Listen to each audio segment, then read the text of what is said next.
Okay, we are now live, Mayor Jameson. Thank you. Well, welcome everyone. I'd like to call this regular meeting of council for August 11th, 2020 to order. The agenda, we need to add an excused absence for Councillor Chambers, and we will put that item under new business E. So I'm looking for a motion to adopt the agenda as amended. Councillor Willows, seconded by Councillor Dowie. All in favor? All in favor. Thanks, Linda. All in favor. Motion carries. Item number 3 is any declarations of interest from council. None being noted. We'll move on to item number 4, announcements, awards, ceremonies, and presentations. Anything from council? Your worship, I just have one. Sorry, I forgot to declare 9E asset disposal. They may be coming to the auction. Okay, yep. Declared conflict. Thank you, Deputy Mayor. Any announcements, awards, ceremonies, presentations, anything from council? Anything from you, Councillor Dufert? Nothing. Thank you, your worship. Okay, so moving on to item number 5. You have before you a copy of the regular meeting minutes of council dated July 28th, 2020. Looking for a motion to adopt. Councillor Willows, seconded by? Seconded. Any questions to the motion? None being noted, all in favor? Thank you, motion carries. Agreed. Thank you. Item number 6 is business arising, and as there wasn't any, we will move on to administrative inquiries. I'm going to pass the chair over to SAO Smith. Thank you, Worship. Our Director of Recreation and also a Director of Finance are not available this week. Do have a few points I'll pass on, starting first with Recreation. Director of Recreation has been quite busy lately, working with ICE user groups and territorial organizations in surrounding the opening of the rec center for those purposes to support those ICE user groups.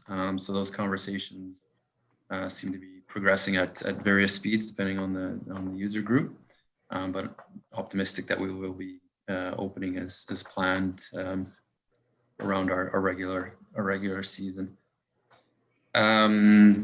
We've received approval from, I believe it's the DFO or water licensing with respect to some of our dredging work, or sorry, not dredging work, but retaining wall repair work at Port Landing. So that's good news for dealing with something that was a sort of a critical repair there. But we will be going out for RFQs if we haven't already. There will be an issue soon for that work. This last weekend, I'm hearing that we've held a successful community beach day and a water smart event that was held at the public beach. That was past Saturday. They had several activities, live DJ playing music, and good weather. It was also, I think we partnered up with the Life Saving Society and had several sponsors, and just wanted to say thanks to Home Hardware, Super A, DJ Soft Serve, and others that supported the event. A couple other programming activities that are ongoing as part of the summer programming, outdoor programming, in conjunction with our partner out at the public beach. Again, we are continuing to run the meditation program, and that's running Thursdays to the end of August. And also several outdoor fitness programming activities that again are running to the end of August.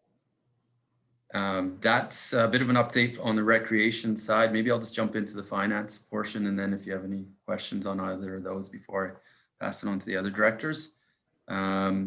From a finance perspective, we are looking at getting a finance committee meeting scheduled for next week. And the primary focus there will be on our Q2 O&M and capital report updates. The tax payments processing has been going. Tax notices were issued last week and are through all last week. People have been coming into the office. It's been fairly busy dealing with processing payments, and also there's forms that are filled out by seniors and those with disabilities for the tax relief that's associated with those two categories. We have closed our competition for our AP and payroll position, and interviews are scheduled for next week. And I've been providing some assistance, but working with finance administration on land purchase agreements for our NWT Housing Corporation for the properties on Saskatoon Drive. And that's all I have for those two areas. So if there's any questions, I can take them. Any questions from council? Councillor Dufert? Thank you, Your Worship. I had just a brief comment. I'm not sure if it's now the time to make, but I was out at the wharf on this past Saturday as part of a vendor team out there, and it was a great experience. But I just wanted to pass on that there was a lot of problems with the electrical, and the circuits were breaking quite regularly. And towards the end of the afternoon, they were tripping, and we couldn't even put them back on. So a couple of booths had to close a little early because they had no power. Thank you. That will be noted. SAO Smith? Yeah, thank you. We were aware of that as well. So working with our electrical contractor on determining the root cause there and correction activities that will be needed. So we are engaged with them, and hopefully we'll see some improvements there or some temporary workarounds, at least for this weekend. Thank you very much. Thank you. Anything else from council? I do have a question, Glenn. I noticed that in the director's report, he is talking about job postings were advertised for the aquatic supervisor, senior lifeguard, and lifeguard position. I guess my question is, we know that that isn't till phase 3. And when I read over that, it's stating that the numbers are like 25 to a pool.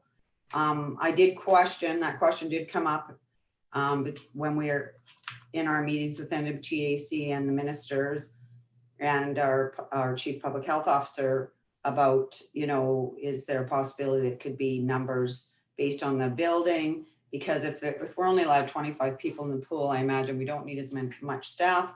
I would also imagine that it might not even be feasible, you know, financially to open it if that's the case. So I guess that would be my question. Yeah, thank you, Worship. I guess like I can speak to, you know, we do have the vacancy in the supervisor position. So with hopes that our expectations that we will be opening in some capacity, we are planning to recruit for, or we are recruiting for that position. The other ones, it is a bit of a tricky, it's a bit of a balancing act towards, you know, when things will open, the amount of effort that's needed to open up the facility and get it prepared through that staff. And so it is a bit difficult right now, but our director of recreation is quite well engaged into what is happening with our restrictions there and the timelines associated with it. I can take back some of your comments though, so that we can have a bit more discussion and understanding, so I could report back on more specifically why we are choosing to recruit to some of those vacancies now. We did, a lot of our staff was moved into either supporting the beach attendant program through support of ITI funding, or our casuals. We did have some, we ended those agreements There are, I'd have to get back to you on exactly what we are looking at for staff count and specific number of recruitments there. To the comment of not being feasible, the pool in itself is, does have a very low return Return on on, investment. yeah, return on our costs. So, it is never a moneymaker, but certainly it is something that's going to be reduced. I do see some of those concerns in the media as well for other communities such as Yellowknife this week. So I guess if there's any further direction there, we can bring it back as information to council at another time. Okay, thank you. We can follow up on that. Okay, so I'm going to pass it back to you. There's no further questions from council. So who's next? Yeah, I'll pass it on to the Director of Protective Services for his update, please. Thank you, Your Worship. Not too much to report on today. Keeping busy with bylaw patrols and fire and ambulance calls. And also still working on the breakup equipment. All the data loggers left on Monday to be refurbished. So we've got that going on, and we're hoping to have got some help from Water Resources and working with them to possibly come up with a better solution than what we've had in the past. They apparently have some money that they want to help us out with, so we'll take advantage of that as we go through the project. And that's about it from my end. Thank you. Any questions from council? Councilor Willows, go ahead. Thank you, Your Worship. I'm just wondering if we can get an update on what's happening with recruitment for the bylaw officer. I note that we've put out a few public reminders about unsightly properties and trailers, boats, etc. on roadways and alleys. And clearly that's, it's a pretty significant job in and of itself. And I understand we're probably taxed when it comes to manpower to be able to fulfill our own bylaws. So I'm just curious. I did see something here a little while back that we were doing some interviewing. I'm just wondering if we've made any headway. SAO Smith. Sure, I'll speak to the recruitment activity associated with the Protective Services Specialist. So that competition has closed. We have went through interviews and I'll just say moving through that process at this point. And maybe, sorry, I'm not sure if there was a specific question from Councillor Willows on the bylaw on the trailers. Councilor Willows. No, the issue on the public notice was more editorial and sort of recognizing the amount of work that goes into having a bylaw officer. I'm wondering if we can be a little more specific about where we are with the hiring process. Are we in a position where we're making an offer? Do we have potential candidates or not? Thank you. SAO Smith. Just in protection of where we are, I guess in personnel matters, it's not something I typically would bring forward to a public discussion or update, but I can say that through the process, we're optimistic of making an offer and recruiting. In the near future. Right. Right. Fair enough. Thank you. Any further questions from council? Councillor Dufert.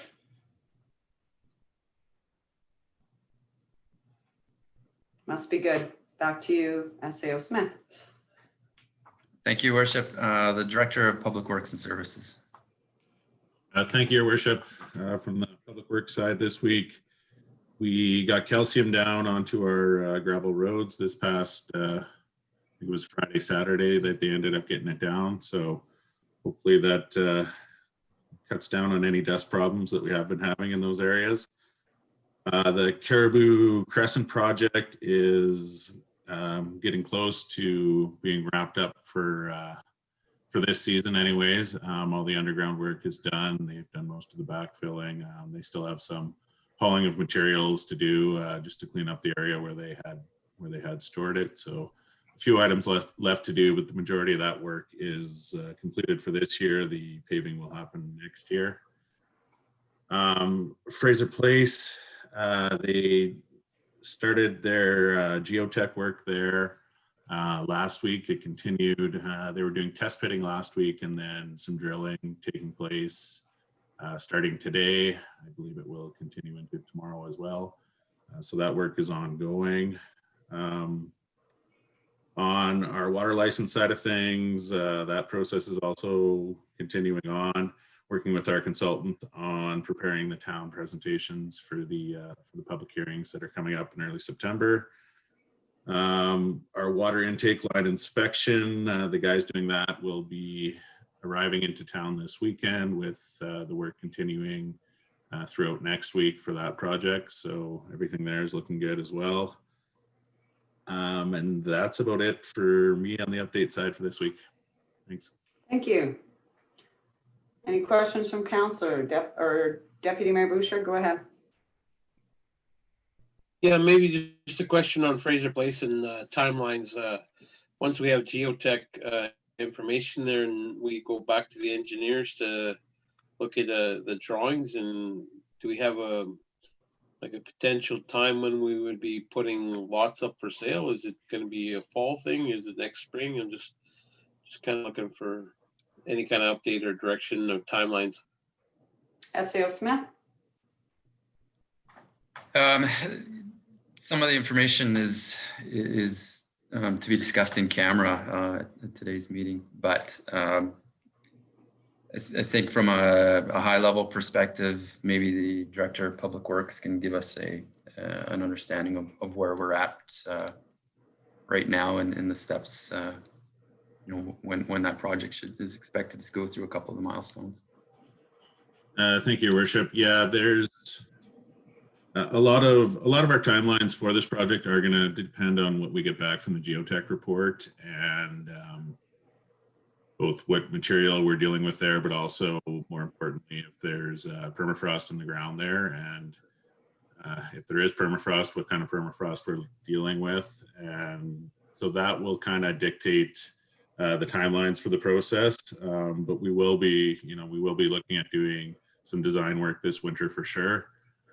The development of the lots will be dependent on the geotech work. So once we get that report back, we'll have a better idea of, some more specific timelines for the project. Thank you. Anything further from council? Nothing noted. Back to SAO Smith. Thank you, Worship. Just a couple items from me right now. We are spending a fair amount of time and activity going through our 2020 capital project update. So we have been hosting meetings to look at those projects and understand where we sit with all of them and resources that are needed to advance those through the next stages this year. Also looking at, we are having meetings this week as well with myself, Director of Public Works, and our Director of Finance if available, as we look at some timelines that are coming up for the next call of the federal government and territorial support through ICIP program and also climate change funding. So we'll be reviewing some of our short-term projects there and getting the information that's needed to support applications for that significant funding, with the expectation that those will need to be submitted here in early fall. Outside of that, just a notice, I think I provided a bit of an update last week, but we have received funding, $20,000 through the Community Food Centers Canada application, and that money has been received and is now being issued to support the Senior Society and the food bank programs. So we're happy to receive that, happy to have the support and the partnership with those groups, and support to those who need it will be rolling out very, very soon this month.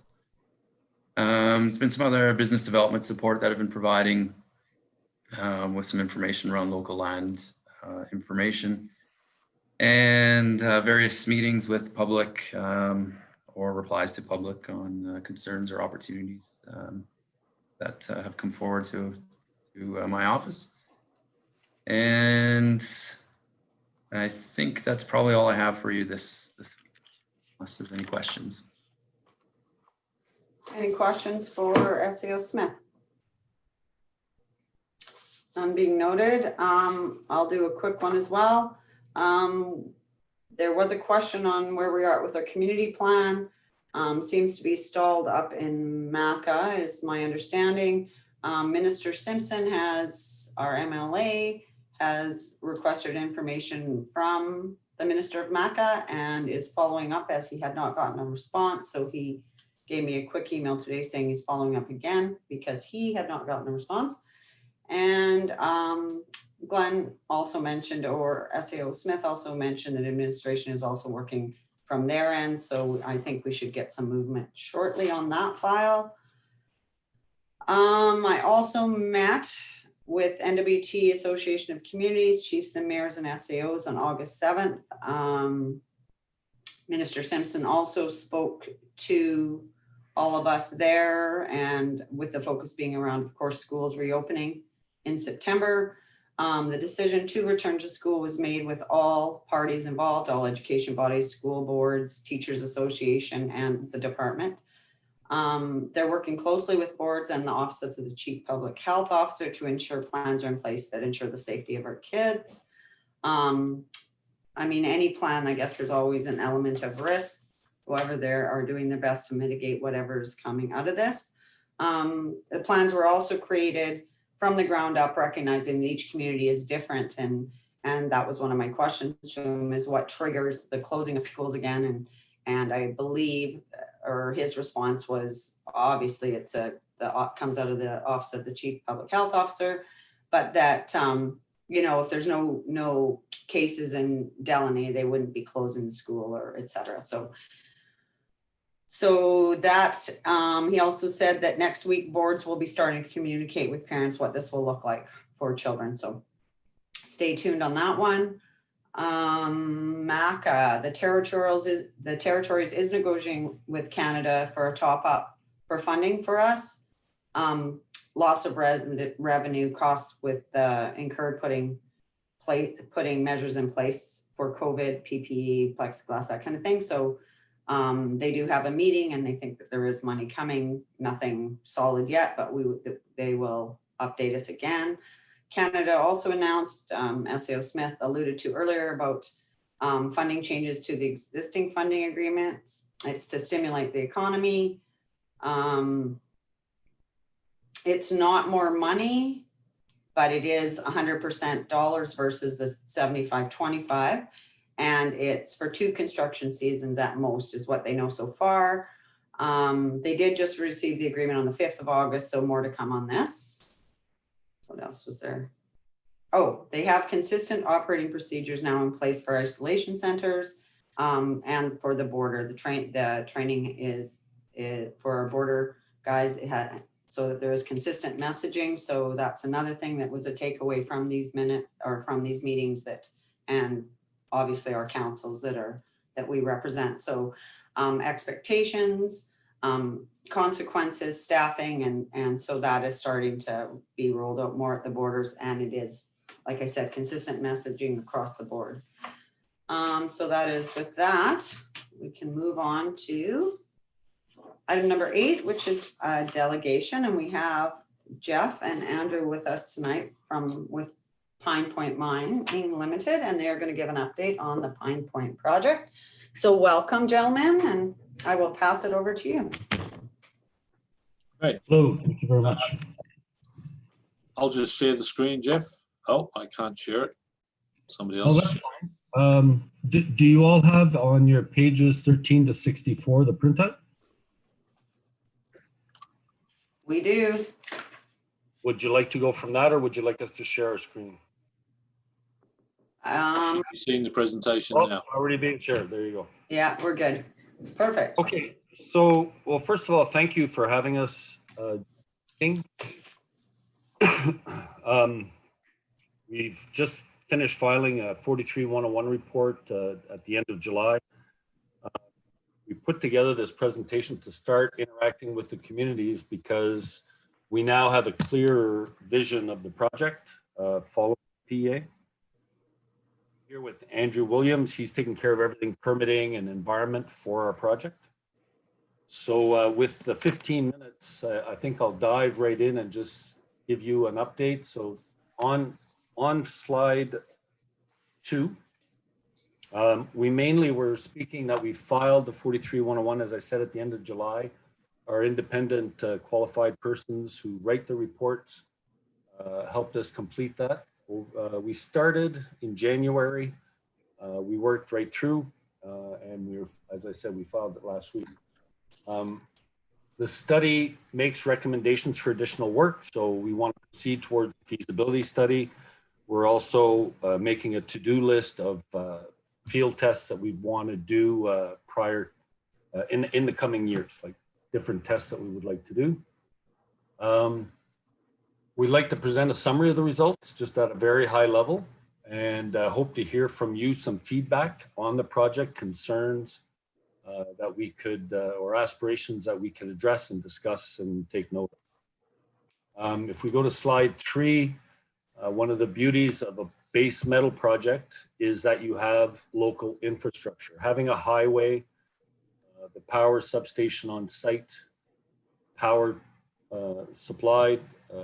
We're going to need more power than what the Tolston could supply, but it takes most, we'll say half of the load.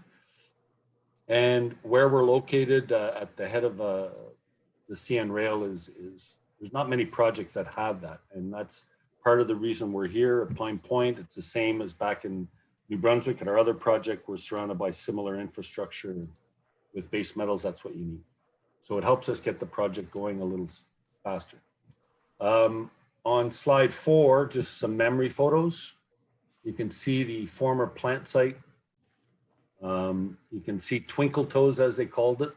The big shovel used to strip the overburden to get to the ore and some of the waste rock prior to getting to the ore. And it seems like the lights would go down when they started up the shovel in the old days. Current activities on slide 5. So we shut down due to COVID. Essentially, the camp was in care and maintenance over the last few months. And we started in July reopening, whereby we just got a couple, there's 2 people that have been there on care and maintenance at the camp, but we brought in a couple of geologists and we're slowly ramping up. And the main activity right now is relogging old core. There's thousands of old drill core at the site that we're recataloging, if you will, turning the core graveyard into a library of usable data. It's deep data. We get drill holes that we can sample, and that helps with our efforts. And we plan in August here towards the end of starting up again one drill slowly based on the regulations of COVID and making sure everything's done the right way. We have several people looking at that and paying attention to the different management plans. Just opening the camp, we prepared all of what was required, and then things had changed, but what was required to open up a camp in July. So with the PEA now in hand, we can describe the project a little clearer. It's bigger than what you've heard of in the past. It's a transition from the Darnley Bay area. We did get engagement feedback. We have that documented in some of the Darnley Bay documents, even back to main days. We're aware of some of the issues and concerns that were previously addressed, and we've considered them as we could in the PEA, and obviously going forward in the feasibility, that's where most of them will get worked out. Again, this is a preliminary economic assessment. It has a plus or minus 30% estimation of costs. So it's our first step to see if the revenues and the cost illustrate that it's a project that we should move forward, and it is that is the case, as we said at the beginning. Right now, we're going to be reaching out to Hay River, Fort Resolution, DKFN, KFN, and NWTMN.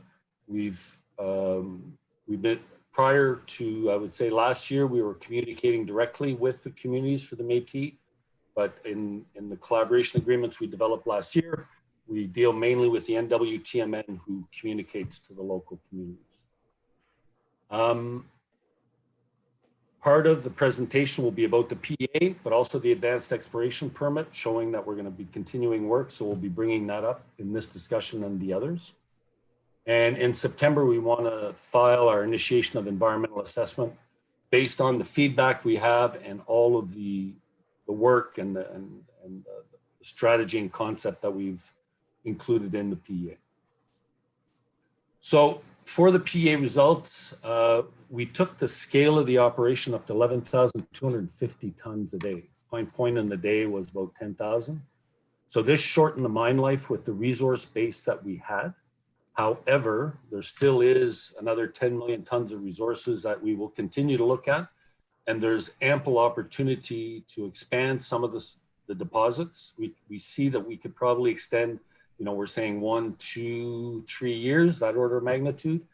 But as well, there's exploration upside that has not been tested, and one hole could change the whole picture by finding some of the larger deposits that are known for the camp. But we have to work at that. In the design, we used the brownfield sites as much as is possible. The concentrator would go exactly where the old concentrator was. And it's right next to the substation as well. The open pits are they're all on the east side of the Buffalo River, more in the old Cominco mining camp area. There is underground mines that are included in the PA. There's 5 west of the Buffalo River, and there's about 3 or 4 smaller ones in the central zone, we call it, more in the Cominco area camp. We designed, part of the plan is to use as much as possible the old pits to get rid of waste rock. Waste rock is non-mineralized material. We can put it into a pad, but it's easier to put it into a pit. However, that truck's got to go in and out of the pits for production reasons. So if there's no former open pit that's within 3 to 5 kilometers, we may have to build a pad. For the purposes of the PA, we put in mostly pads to get those costs in there. But as we go through feasibility, we can redirect more and more towards older pits. The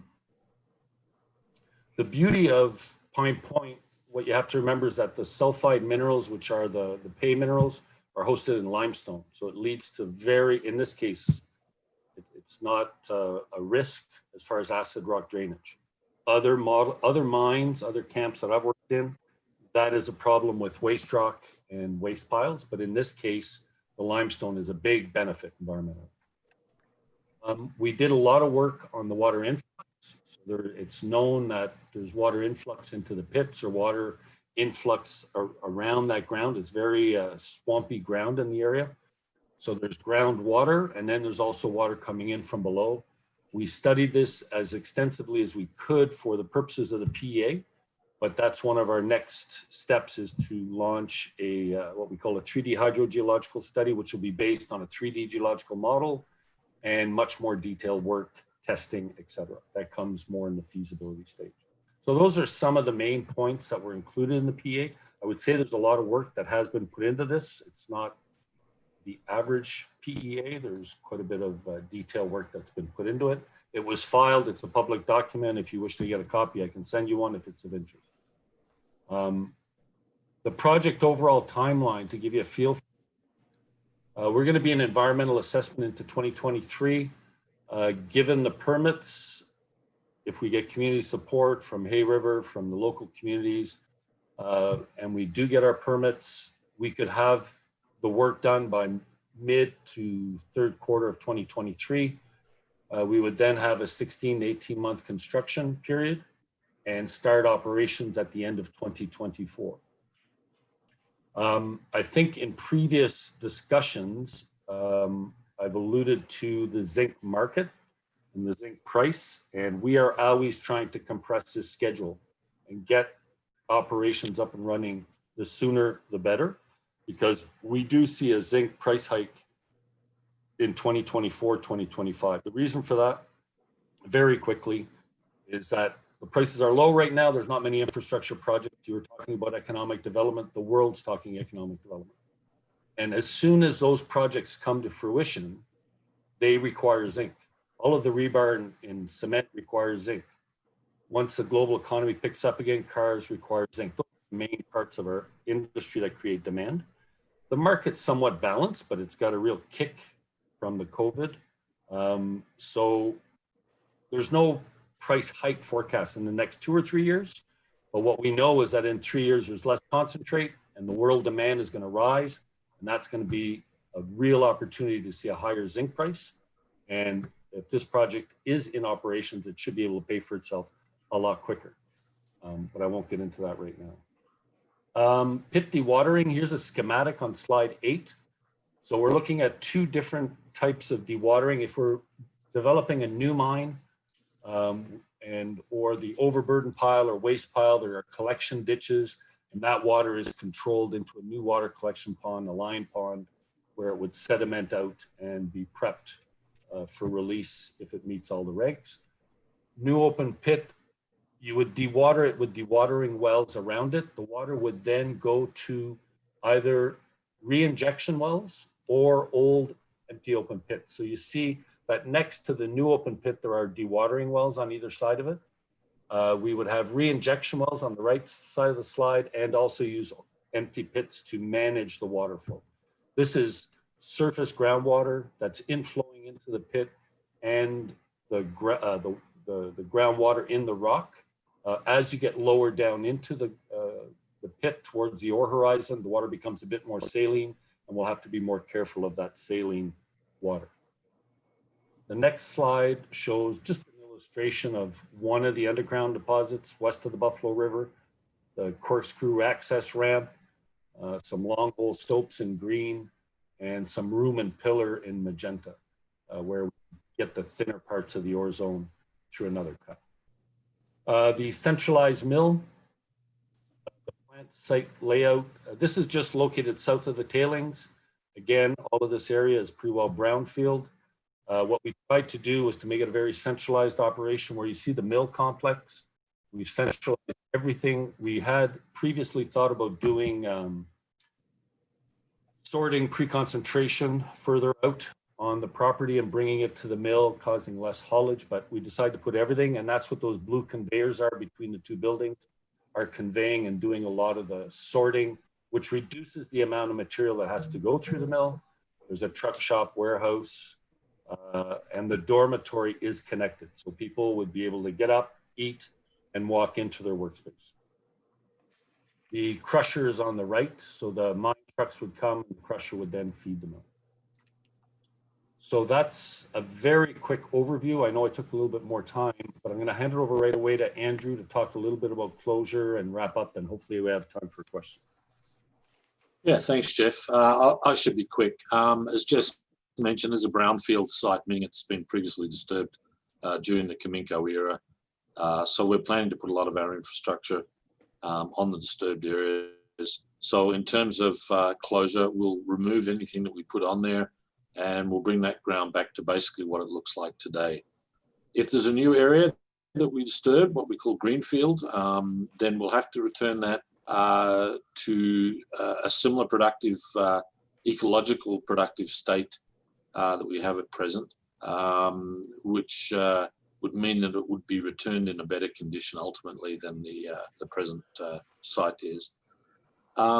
Progressive reclamation will be an important part of that as we go on with the mining and tailings and waste rock areas are no longer needed. We can begin to the reclamation there.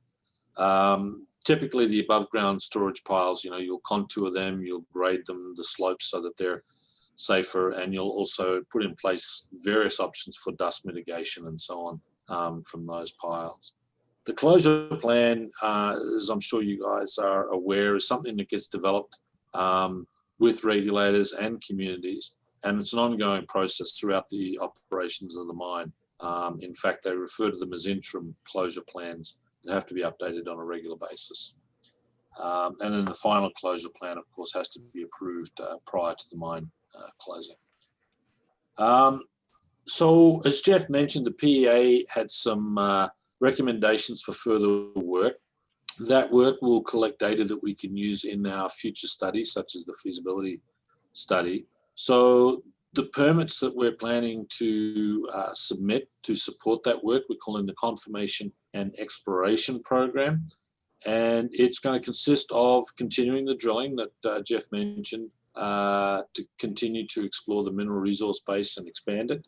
There's obviously a lot of geotechnical work in both open pit, underground mine design, as well as building infrastructure. Water, as Jeff mentioned earlier, is going to be an important component of this mine. So we'll be doing some test work in terms of how the groundwater responds to the dewatering process, as well as the re-injection that Jeff had mentioned earlier. We'll also collect a number of samples through drilling, through shallow pits, as well as collecting water in the existing pits for testing and confirming our metallurgical process. And to do all of this work, we're going to need to expand the camp. We're looking at an exploration camp expanding to about 170 people at its peak over the next 2 to 3 years. So that permit application, we're getting ready to submit it toward the end of this month. We'll also be taking one of our existing permits and seeking an extension on that as well to assist us with that work. But so that's an important component. And then, as Jeff mentioned, the PEA was essentially a positive outcome. And so with the recommendations for further work, we'll also be submitting an environmental assessment initiation package, and that will likely be in September. So for both those two activities, the confirmation and exploration program permits, as well as the environmental initiation, we would really appreciate letters of support from the town of Hay River for this project. And with that, I thank you. And I think we've some pretty pictures there of what the mineralization looks like. Also, one of our employees' father, I believe, or grandfather used to work at the mine and provided this to us. So we would like to continue the tradition with the Pine Pointer going forward. And once again, thank you very much for the time you've given us and your attention. And we'd love to answer your questions and hear your comments and suggestions for the project. Great, thank you for the update. I'm going to open it to questions from council. And Deputy Mayor Bouchard, go ahead. I know early in the presentation, they talked about the need for power and stuff. And I'm just wondering if they've been in contact with the GNWT about the Tulsa expansion, and does that fit in timing wise for their operation if they get up and going? I've talked to Noel. Obviously, we reach out to as many people as we need to get the gist on for the project. With the Tulsa Dam, whatever is not being used, we could use that. There is also potential for a smaller expansion, and I can't speak if Noel can do that or not, but that's what we would be working on. But the 50 megawatt expansion is too far out in time. We couldn't wait. The project couldn't wait until that happens. So what we did is we complemented whatever we cannot get off the grid with LNG. And as it becomes available, we'd be more than willing to pay grid prices compared to that. So those discussions will be happening. But no, the 50, from my understanding of the timeline of the 50, it's too far out in time. Thank you. Any other questions from council? Go ahead, Councillor Dowie. Thanks, Your Worship, and thank you guys for coming and giving us an update on where we're at here with all this. Just a question that I had was on, I think it said somewhere, I'm trying to find it, about 420 some employees there when you guys are operating. Was there, and I saw in the diagram there, your dorms. I'm just wondering where, like what you'd be at, if there was an idea on, would there be a shift work type thing happening there, or what would the plan be for staff? Yeah, it's going to be 12-hour shifts, and so you have to sleep at the site, and at this point, it's hard to say what kind of, like you can't make it an 8-hour day drive in and out every day. Right. I'll limit to that. It gets to be too much. But with 12 hours, there'll be a variety of shifts. I'm skipping around the question because I can't tell you the shifts right now. But obviously, someone that's local does not have to go in and out for as long. Someone that you're going to pay a plane ticket for, well, they're going to come in for what I think is a normal amount of time. And I've been in fly-in, fly-out camps for over 8 years of my career. So there's pros and cons to a lot of them. Some are operational, some are, you have to work it, right? So there'll be a mixture. It won't be back and forth every day. Further, Councillor Dewey? Thanks, Your Worship. Yeah, and I guess the idea there that my thought was that, out of that 420, potentially, I guess more just from a town side is what we could be looking at as people staying locally, either in Hay River or surrounding communities, what that potential impact would be with employees not at the site. I would imagine, like you say, there would probably be some fly-in folks as well, and similar to the rest of the mines that are operating in territories right now. I would think it'd probably be somewhere along the lines of those similar shifts. I guess what I'm getting at is, what would we realistically, or what do we think we'd be looking at as far as people, employees that would be local in the area when they're not at the site? Because you've probably heard us many times talking about our land issues and access to housing and everything else in the community, and that's something that we're pushing for in a big way, and part of that push is anticipating potential projects like this one. So I guess I'm more looking to see what you guys feel would be reasonable to expect as far as new people in the community or in the area. Yeah, I'm going to open something. I do have to manage expectations, and it's hard for me to start, as much as is possible. Of course. Right, the right answer. But I'm going to look here on my desktop, and I do have a breakdown in the PEA, and I'll just go to that very quickly here in a second. But as much as is possible, it depends on the qualifications of the people, et cetera, how it works. When we talk about local, there's people in Hay River that are working at the diamond mines. They'd be, that's an obvious fit. I know people in Fort Resolution that have worked in the diamond mines. There's people from the other side of the lake, which would be a different schedule that would probably end up coming with the change in the diamond mining market. We would try to minimize, obviously, from but to tell you a distribution at this point in time is very difficult for me to, and I do have to manage expectations on that. Yep. But while the next question's coming up, I'm going to get something that will tell you what we planned on fly in, fly out versus not fly in, fly out. Which, Thanks. Anything else from council? Further questions, guys? Councillor Dufert, do you have any questions?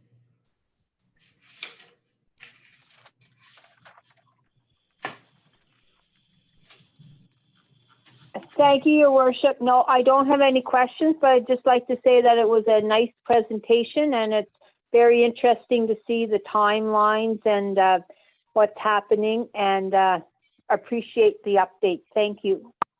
thank you very much. Yeah, it is good news that things aren't put Yeah. indefinitely, that it is going ahead. Go ahead, Jeff, sorry. No, it's just that we've been working quite hard over the last few years, and collaboration agreements that were signed last summer allowed us to increase our land package. And that led to us being able to get to a larger resource base. So year one, we had 38 million tons. We knew there was 50 or 60 on site of this similar grade. We were able to get 50 into a report in December. So that was pretty quick, like between startup and boom, boom, 2 mineral releases. That was the foundation of doing this PEA. Doing it on the 38 million tons or doing it in the era of Tamerlane, you were talking about a much smaller operation where the cash flows didn't make sense at the price forecast that they used at the time. But no, we feel strongly about this. We feel strongly about the exploration upside. Okay, so this is a preliminary economic assessment. I have to keep saying that, PEA. The total would be 456 project total, and local would be potentially 145 of that. That's an estimate at this point in time. And there's no, it's based on the type of work it is. But if a mining engineer moves to Hay River, guess what? But if we can't source one, we'll have to go down south. But I think that there's lots of opportunity to find people that, and then that's an estimate, but what can Hay River attract is something we can talk about. And as far as, you bring in people that can, I think you know where I'm going, but I'm going to watch what I say. Any further questions from council? I apologize. I went to the optometrist yesterday. These glasses are shot, so I'm looking through the bottom of my glasses at everything I'm reading in front of me. I'm not trying to put my nose up in the air here, sorry. Go ahead. Very annoying. I can't wait to get my glasses. If my better. Yeah, I feel for you. I got the same problem with COVID. I got to get some new glasses, but I got to go to my optometrist. But yeah, you indicated, so even the local individuals will have to do their, like, they would be in the mine for that period of time, right? They would do, let's say, 2 weeks in, 2 weeks out, even if they're local. Right? Look, again, this is preliminary, and whatever I say today is not a promise, but Yeah. we can, because it's not the same type of thing as fly in, fly out. Personally, I much rather go in, say what I used to do, 3 weeks in, 2 weeks out. You have 22 weeks off a year. 2 weeks in, 2 weeks out, you have 26 weeks off a year. No one at the table can tell me they need that extra 4 weeks. And for the operation, 3 and 2 is better. And that's just what I've lived. When people are more, I'm talking about going to Peru or up into the subarctic here. But when you're close as Hay River is, it's going to make sense to do, 4 and 3, 8 and 6. There'll be different schedules for sure. Yeah, and just referring to days there. Pardon me? You're referring to days rather than weeks? Always days. Yes. 4 and 3 days in and out. Sorry, I must have scared a few people. No, not 4 weeks in, 3 weeks out. That's a little bit long and too long off. A lot of people want the 2 and 2 nowadays. I don't see the advantage of it. But that's my personal opinion. So there'll be a variety of schedules to answer your question. Anything further from council? Any further questions? Well, got off easy, boys. But I do thank you both for attending tonight and giving us the opportunity to ask questions and for the update. And it's nice to see that this hasn't gone by the wayside, this project, that it's still going ahead and it had good results on the PA. Council will discuss a letter of support and get a response to your request by the end of next week, I can commit to. So we'll get something out to you once we've had that discussion. But again, thank you, and we look forward to future updates and hopefully meeting in person one of these days. Yes. Yes. Going up Again, is not in the plans right now, but this works well, as we're all familiar with. So yeah. if you would to do this again in the future, that would be good as well. I do want to thank you because I haven't been present that much because we were working so hard last year to get what we needed to get the project into the study phase. Now we're here. Now we're into the second half of the game, and it's this is where it can get exciting. We do have to get the money pulled together. We're working hard at that, but I think the future is bright for Pine Point, and I thank you for listening. Thank you again. And we look forward to hearing from you again in the future. Take care. All right. Have a good night. You as well. Thank you very much. Goodbye. Bye now. Okay, so item number 9. 9A, Tourism and Economic Development Report for July. We don't have Council Anderson. Councillor Doy, would you? I can second all these ones, your worship, just for the sake of expediency, if we're Okay. be absent. Okay, so this first one was moved by, Counselor Duford will move it and I can second it. okay, sounds good. Councillor Duford.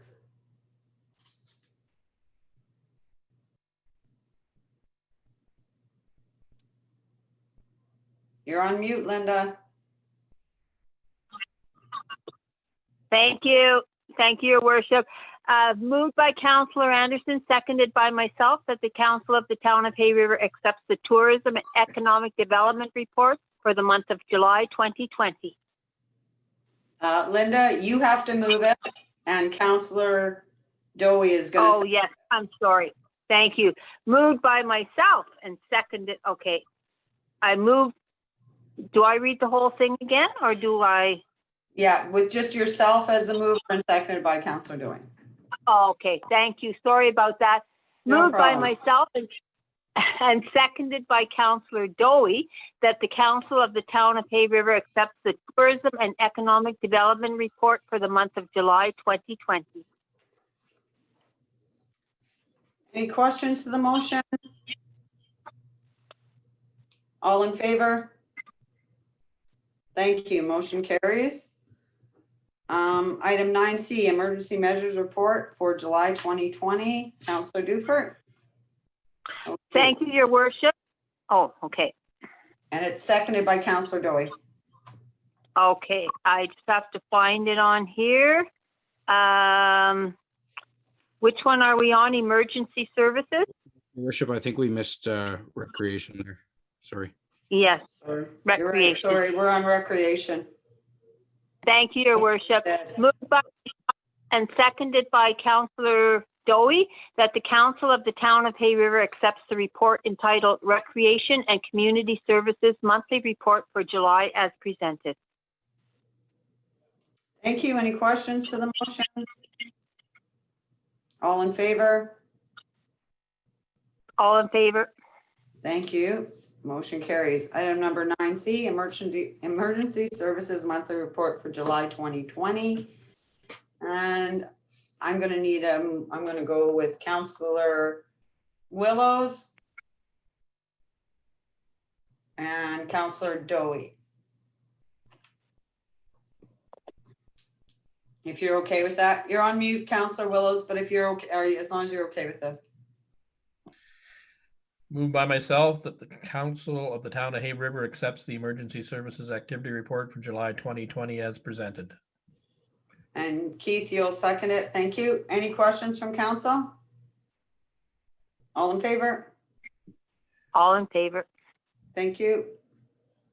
Item 9D is Municipal Services Monthly Report for July 2020.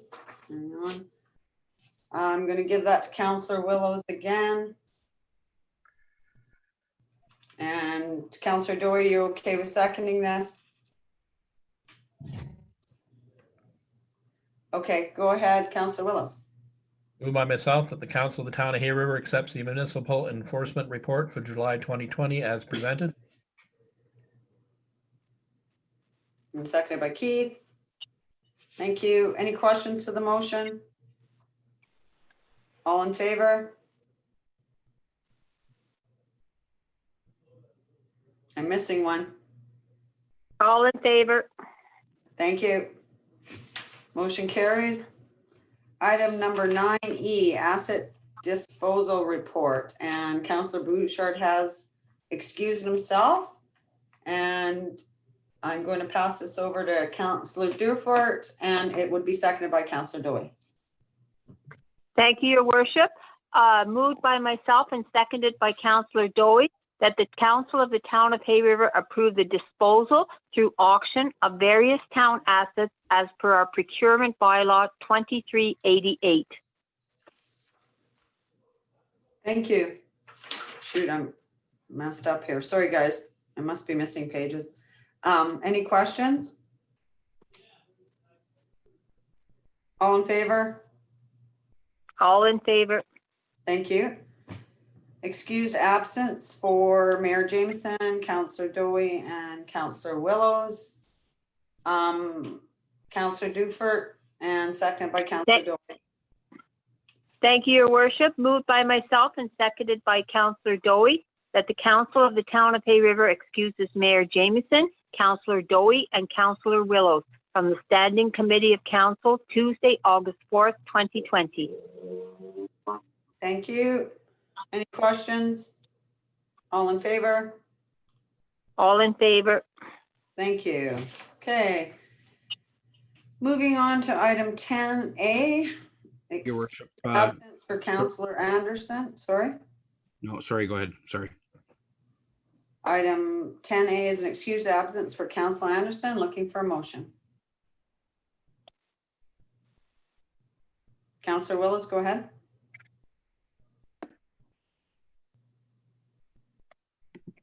You're on mute. Sorry. I move that the Council of the Town of Hay River excuses Councillor Anderson from the regular meeting of Council Tuesday, August 11th, 2020. Thank you. Seconded by Councillor Dowie. All in favor? All in favor? Thank you. Motion carries. Item 10B, excused absence for Councillor Willows. Looking for a I'll motion. move. Thank you. Go ahead. Thank you, Your Worship. I move that the Council of the Town of Hay River excuse Councillor Willows from the regular meeting of Council Tuesday, August 25th, 2020. Thank you. Seconded by Councillor Dowie. All in favor? All in favor? Thank you. Motion carries. Item 10C, Public Works Monthly Report for July 2020. Looking for a motion.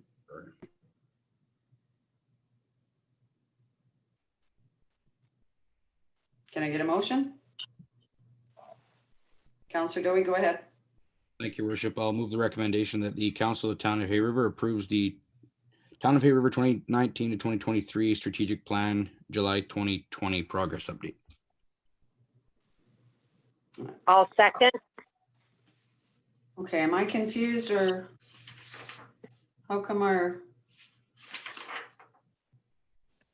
looking for the Public Works Monthly Report for July is item number C. I don't see it in my package, so I'm not sure. No, I don't have it in mine either. Mine neither. New business. It's under new business, I think, Your Worship. Yeah, but we still should have a copy in our package. I don't know what happened. SAO Smith?